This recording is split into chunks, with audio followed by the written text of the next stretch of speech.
عضو مجلس الشعب ل3 دورات متتالية، رجل يحظى بثقة وحب واحترام وتقدير لجميع، له العديد من الآراء الحرة الجريئة، لأن هدفه دايما بيكون هو أبداء الرأي الصحيح بغض النظر عن الانتماءات.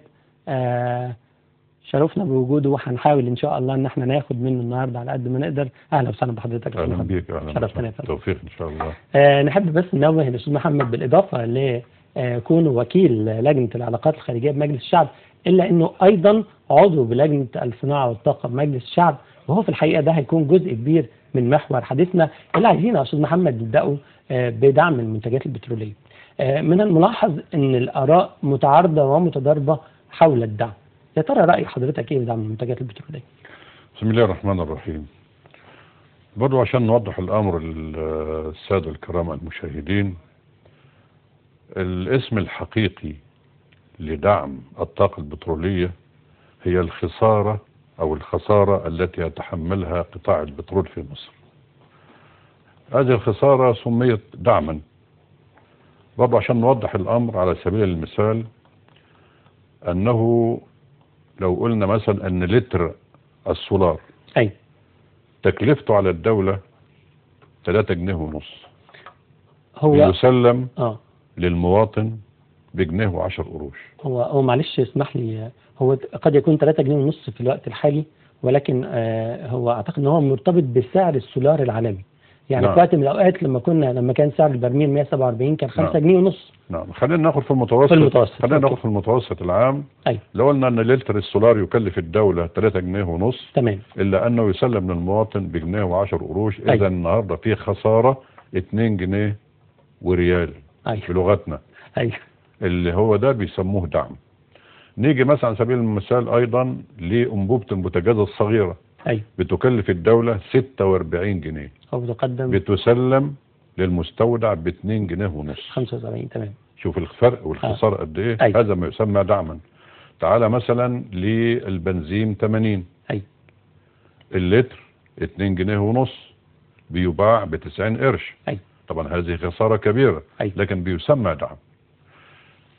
اجمالي هذه الخسارة او اجمالي ما يسمى بالدعم في الموازنة الاخيرة حوالي 67 مليار و7، يعني نقول 68 مليار جنيه خسارة او ما يمثل الدعم. هو معلش، هو ليه حضرتك ليه حضرتك بتسميها خسارة؟ ما هو حقيقة. ما هو محمد بيه دلوقتي لو انا يعني ما وجهتش الدعم ده، طب ما هيكون ليه تأثيره على حياة المواطن نفسه. ما انا لسه هنوصل للنقطة. اتفضل. هنوصل للنقطة. هو في الحقيقة خسارة على قطاع البترول، على قطاع البترول متفق مع حضرتك. تمام. لكن نقدر نقول بقى ان هو ما يسمى بالدعم عشان نقدر المواطن الكريم يعرف ايه القصة بالظبط. طيب القصة ايه؟ طب ايه المشكلة؟ المشكلة ان دعم الطاقة البترولية 68 مليار جنيه سنويا، بيشارك فيها الكل، الغني والفقير. هي ده مربط الفرس. او هنا بقى الخطورة. معنى الكلام ده خطير، معناه ان المواطن الفقير هو الذي يدعم المواطن الغني. اتفق مع كيف ذلك؟ ما مش فزورة، بس عشان نشرحها. ازاي بقى الفقير في هذا الدعم بيدعم المواطن الغني؟ لان هذا المبلغ 68 مليار ان لم يكن كله، خليه نصه، هذا المبلغ من حق الانسان الفقير لو ان احنا وجهناه اصلا لدعم الخدمات الاجتماعية، دعم التعليم للمواطن الفقير، دعم الصحة للمواطن الفقير، وضع حد ادنى الاجور للمواطن الفقير، رفع المعاشات، رفع الاجور للمواطن الفقير. اذا ضع هذه المبالغ على المواطن الفقير، وبالتالي هذا المواطن الفقير بيدعم الانسان الغني من خلال هذه المبالغ. انا هقول بالتفصيل للنقطه اللي انا اتكلمت فيها دي. دي في عجاله سريعه علشان المشاهد الكريم يبقى معانا في الصوره ويتابعنا. كويس؟ طيب لو قلنا ان هذا المبلغ، يعني هضرب مثل في محطة تموين سيارات.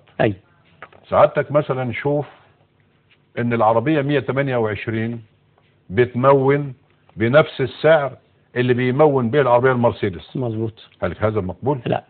انبوبة البوتاجاز الصغيرة اللي بتكلف الدولة 46 جنيه بتسلم ب2 جنيه ونص، بياخدها المواطن الفقير بنفس السعر، والفندق 5 نجوم بنفس اللي بيكسب مبالغ رهيبه مين يقول الكلام ده؟ صح. مين يرضى الكلام ده؟ مع حضرتك. خدت بالك؟ وبالتالي اللي بيدار هنا المواطن الفقير اللي بيدعم الاغنياء من خلال المبالغ اللي هي اصلا من حقه. ايوه. اللي هي اصلا هي دي مساله الدعم. هل معنى كده يا محمد بيه ان حضرتك عشان قلت خساره، هي خساره للمواطن الفقير في عدم استفادته بخدمات كان ممكن ان هي تؤدى له لو لم يوجه الدعم ده للاغنياء؟ نعم. ومن هنا بقول أيوة. مش فزوره. أيوة. بقول وبالتالي المواطن الفقير هو الذي يدعم الاغنياء لانه اتحرم من هذا المبلغ اللي أيوة. هو كان اصلا حق من حقوقه. أيوة. في دعم الخدمه التعليميه. نمسك الخدمه التعليميه. اتفضل. موازنتها كام؟ 33 مليار. وسعتها؟ تمام. طيب كانت النتيجه ايه؟ ان هذا المبلغ ما بيكفيش لا ابنيه تعليميه ولا يؤدي خدمه تعليميه، لان التعليم هو القاطره الحقيقيه واخد بالك للتنميه. أيوة. عندما طلعت امريكا في خطر. ليه؟ لانه اكتشفوا ان في خلل في العمليه التعليميه وتوقفوا وقال لك النهارده ابدا عالج هذا التجاوز في العمليه التعليميه. أيوة. عشان نلحق. أيوة. وعشان ما حدش يسبقنا. أيوة. طيب نتيجه الخلل في العمليه التعليميه ونتيجه قصور الموارد في العمليه التعليميه انتقلت العمليه التعليميه من المدارس الى البيوت والى دكاكين الدروس الخصوصيه. مظبوط. كلفت المواطن كام؟ 15 مليار جنيه من اللحم الحي اللي هي المدفوع في الدروس الخصوصيه طبعا من المواطن الفقير. ايوه. النهارده بيتحرم نفسه وبيحرم نفسه وبيحرم قوته ولاولاده. بيبقى المواطن هذا الفقير اللي دفع 15 مليار جنيه في دروس خصوصيه ماشي على الاوكازيون، وهو اوكازيون حقيقي. أيوة. واسعار رخيصه، لكن للاسف ماشي يتفرج ما معاش حاجه يدفع في الاوكازيون. أيوة. بس صوره. أيوة. طيب لو ان هذا الدعم وصل الى مستحقيه من الفقراء والمهمشين واصحاب الحاجه. أيوة. ووفرنا جزء اللي بياخده الاغنياء ووجهنا هذا الجزء الى الخدمه التعليميه، هيبقى عندك النهارده الابنيه التعليميه، هنزود المدارس. أيوة. وبالتالي تنخفض كثافه الفصول. أيوة. هنأدي عمليه تعليميه راقيه بدل اسلوب التلقين والحفظ. واخد بال سيادتك؟ هنعمل عمليه تعليميه راقيه. يعني للاسف التربيه والتعليم يندى لها الجبين في مصر. أيوة. الولد بيخرج ما يعرفش يكتب اسمه. فانا هذه المبالغ توجه مثلا ننتقد عمليه الخدمه الصحيه. الخدمه الصحيه والرعايه الصحيه واجب دستوري طبقا الماده 16 من الدستور. تمام. هل يرضى انسان في مصر النهارده عن الخدمه الصحيه في المستشفيات الحكوميه؟ لا، مش ممكن. انتهى العلاج المجاني، انتهى تماما. العلاج اصبح مكلف. أيوة. سواء العلاج النضع او الادويه مكلفه. أيوة. ألا تعلم سيادتك مثلا أن موازنة وزارة الصحة 16 مليار جنيه ونص؟ يعني أقل من الدعم الموجه للسولار نفسه. ده السولار دعم السولار 24 مليار. 24 مليار دعم سولار بس. أيوة.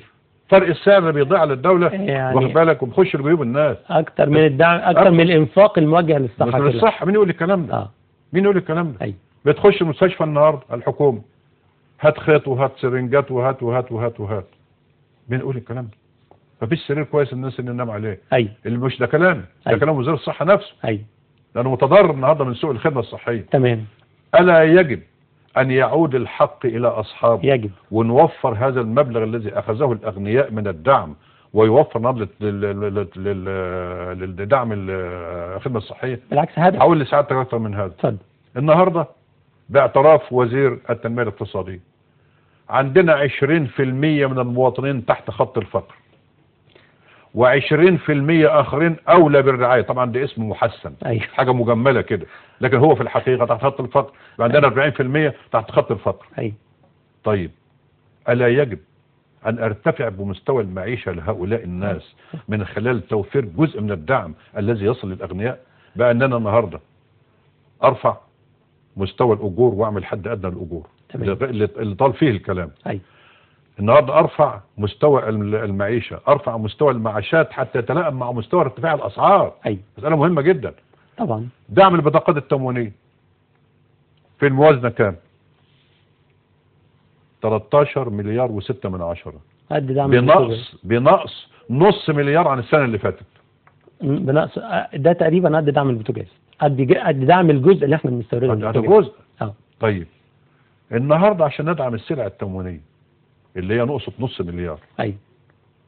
أليس المواطن فقير أو 40% تحت خط الفقر أولى بهذا؟ أولى طبعا. يعني إذا خطيرة لابد أن نستوعبها جميعا. يعني إذا حضرتك نعم. شايف أنه من الواجب النظر لآلية لتوصيل الدعم للمستحقين. نعم. بالنظر إلى المستفيد الأكبر من دعم الطاقة. نعم. ونشوف هو يجب أن هو حقه ياخد إيه من الدعم ده ياخده، واللي زايد ما ياخدوش. وكفى أن يدعم المواطن الفقير الأغني.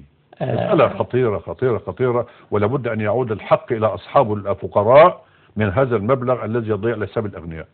كفى أن يدعم المواطن الفقير المواطن الغني، ويجب أن يعود الدعم للفقراء.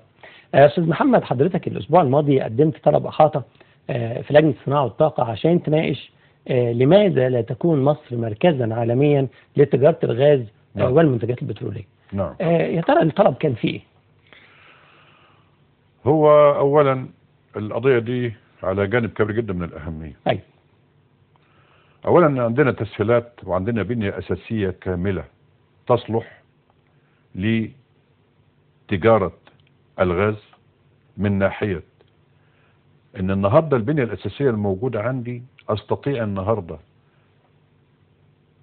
أن أستفيد من الغاز الموجود عندي بتصنيعه، واستفيد من تعظيم القيمة المضافة نتيجة التصنيع. تمام. ولساعتك أي بتركمويات، وهي الداخلة الآن في شتى مناحي الحياة، في بوض العربية والطيارة والبلاستيك والسرنجات وكل الكلام ده. تمام. تمام. صناعة النهاردة يعني رائدة ومتقدمة، والقيمة المضافة منها عالية جدا. عالية. وبالتالي النهاردة عندي امتص البطالة اللي عندي. تمام. دي مسألة مهمة. طيب، ما هي التسهيلات الموجودة عند البنية الأساسية؟ عندي خط الغاز العربي. تمام. ولسعادتك اللي ماسك النهاردة من طابة إلى العقبة إلى مدينة الرحاب. تمام. ثم إلى سوريا. تمام. ثم إلى تركيا وداخل على أوروبا. تمام. ولسعادتك ما استعملش منه ليه؟ عندنا مثلا موانئ بترولية، عندنا خطوط بترولية، عندنا الشبكة القومية للغاز. تمام. عندنا أكبر محطة تسييل غاز في العالم كله في دمياط. وفي أعتقد محطة أخرى في رشيد كمان. القيمة التصميمية بتاعتها 7 مليار ونص. القيمة الاستيعابية حاليا الاستيعابية 7 مليار ونص. المستغلة متر مكعب غاز. بتنتج 4.8 مليون طن. يعني لسه عندها ضيف لهذا بقى محطتين الإسالة موجودين في ايدكم. أي. استطيع النهاردة ان انا استورد غاز، يا اما اصدره واخد بال سيادتك مسال عن طريق البنية الأساسية اللي عندي وبستفيد، او اصنعه واستفيد من تعظيم القيمة المضافة في هذا. اي. فساعتك دي بنية أساسية موجودة. الى جانب بقى اولا تستفيد من الموقع الاستراتيجي لمصر الذي قلما يوجد له مثيل، ارتباطه بأماكن الاستهلاك في أوروبا. وبعد ساعتك قربه من أماكن الإنتاج الغاز في الشرق، سواء إذا كان في الخليج أو خلافه. أضف إلى هذا المصداقية التي تتمتع بها مصر والشفافية في العالم كله والاستقرار السياسي. مسائل دي مسائل لابد ان هي نستفيد بيها. تمام. قد يستغرب البعض يقول لك ازاي نستورد غاز؟ نعم. انا مش احسن من تركيا. تركيا اكبر تاجر غاز في المنطقة. يعني اوكرانيا بتستورد الغاز النهاردة من روسيا وبالتالي بتنقل الى الاتحاد الاوروبي. تمام. ايران رغم احتياطيات الغاز الموجودة عندها بتستورد من بحر قزوين. تمام. اكثر من هذا امريكا اللي عندها النهاردة حوالي 100 عندها غاز يكفيها 50 سنة. احتياطي حوالي 100 تريليون غاز ل50 سنة، ومع ذلك استقبلت اكبر ناقلة غاز من قطر الشهر اللي فات. الدول الصناعية كلها اللي ما عندهاش مواد خام بتستورد وبتصنع. فليه انا ما استفيدش من هذا كله واجعل مصر النهاردة مركزا تجاريا عالميا لتجارة الغاز استيرادا وتصنيعا وانتاجا وتصديرا. تمام. زي بقيه الدول. تمام. يعني قصدي حضرتك ان فكره الاستيراد في حد ذاتها هي فكره مقبوله طالما هيكون في قيمه مضافه على الغاز نفسه، وطالما ان